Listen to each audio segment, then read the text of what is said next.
Assalamualaikum warahmatullahi wabarakatuh. Perkenalkan, nama saya Agi Adinda Ginting. Saya berasal dari Prodi Pendidikan Sejarah pada kelas reguler B di Fakultas Ilmu Sosial pada Universitas Negeri Medan. Di sini saya akan menyelesaikan tugas Asia Selatan dengan dosen pengampu yaitu Bu Najwa MPD. Di sini buku yang akan saya jelaskan adalah buku India Bangkitnya Raksasa Baru Dunia. Berikut penjelasannya. Penjelasan tentang India. India dengan nama resmi disebut sebagai Republik India. Bahasa Hindi Bharat Ganarja adalah sebuah negara federal yang bersistem parlementer dengan berbentuk republik konstitusional di Asia Selatan dengan garis pantai sepanjang 7.000 km dan bagian dari anak benua India. Negara ini berbatasan dengan Afghanistan, Pakistan, Tiongkok, Nepal, Bangladesh, Bhutan, dan Myanmar. Maladewa, Sri Lanka, dan Indonesia adalah negara kepulauan yang bersebelahan. Seluruh negara-negara bagian India di utara dan timur laut dibentuk oleh banjaran Himalaya.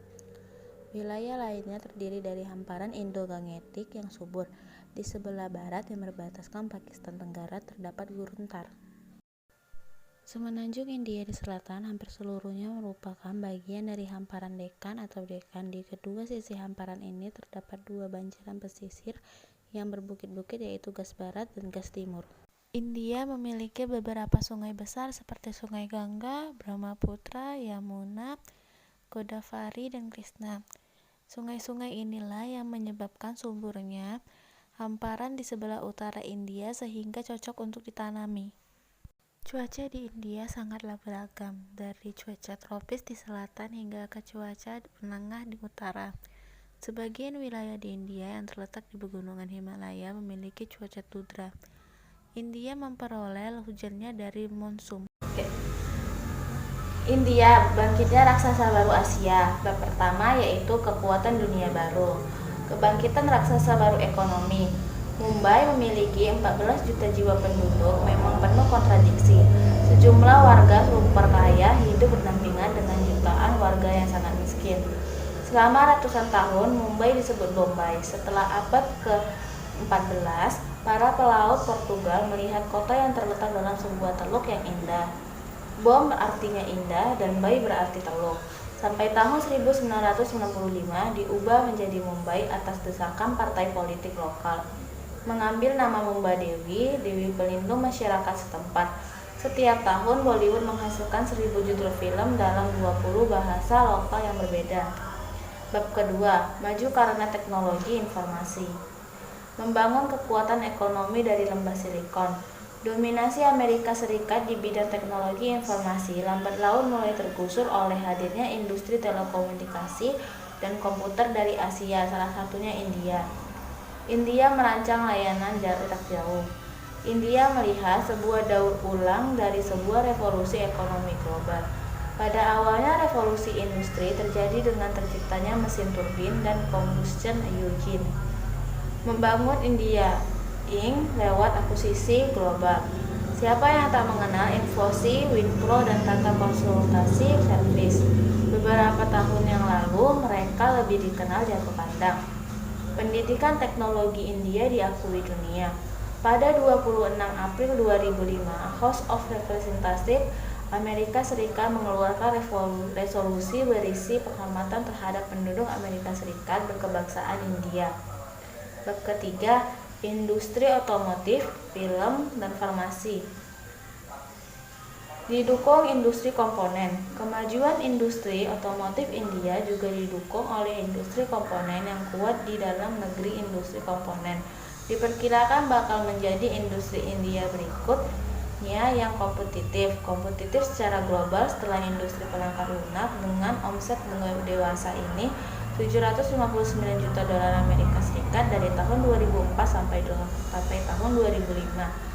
Dan ekspor dari tahun 2003 sampai 2004 sudah mencapai 1 miliar dolar Amerika Serikat. Tumpukan pundi-pundi dari layar lebar.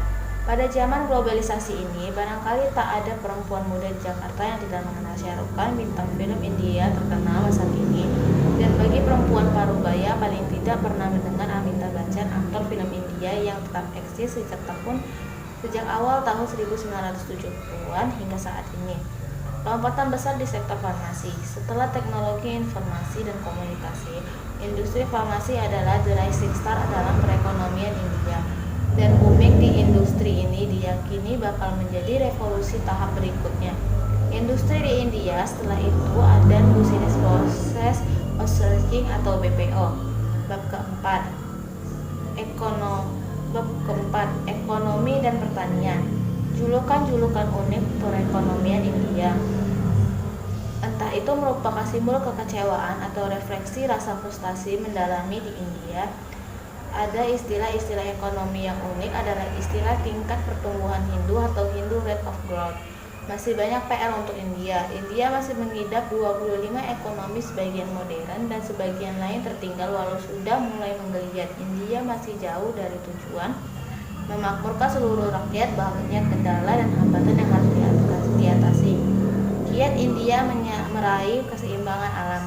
India berada 2 tingkat di atas Indonesia bila dilihat dari jumlah penduduk dengan populasi mencapai 1,2 miliar lebih. Negeri ini paling tidak harus menyediakan setiap hektar lahan bagi 4 orang penduduknya, namun arealnya yang hanya 3 juta kilometer persegi tentunya harus juga terbagi secara profesional bagi kebutuhan lainnya, tidak hanya untuk papan. Bab kelima, buku dan pendidikan. Geliat perbukuan India merengkuh dunia.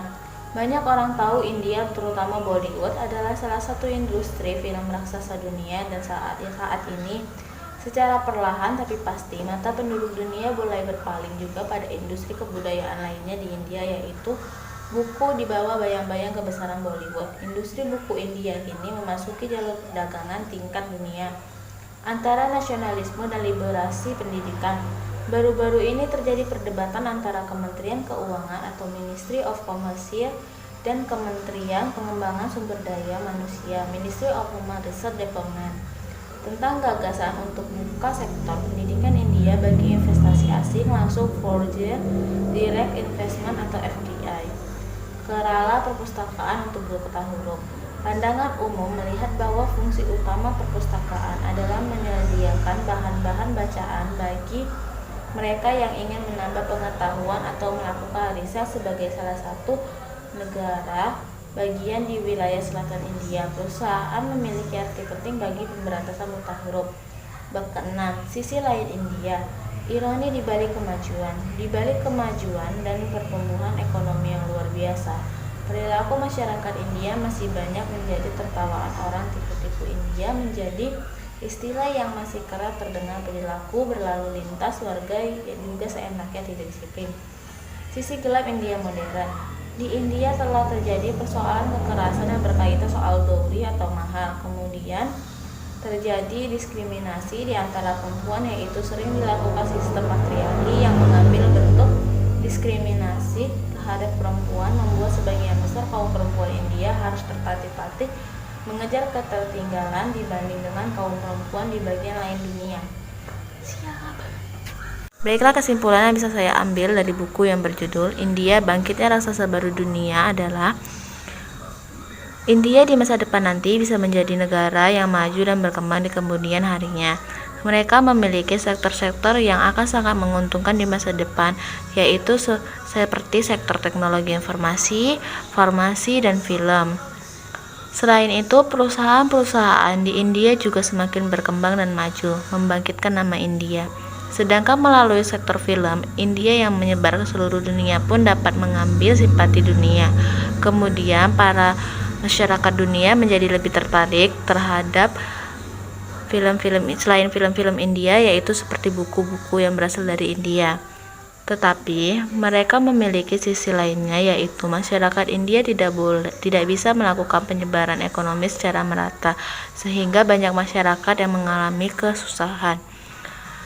Di India, masyarakat yang kaya hidup berdampingan dengan masyarakat yang miskin. Itu sudah menjadi hal normal yang terjadi di India. Selain itu, diskriminasi masyarakat India terhadap wanita juga, mereka menganggap derajat perempuan lebih rendah dibanding laki-laki. Mereka juga tidak terlalu mementingkan pendidikan wanita dan selalu mempersalahkan dowry atau mahar. Hal inilah yang menyebabkan wanita di India lebih lamban berkembang dibanding dengan wanita-wanita di negara lainnya.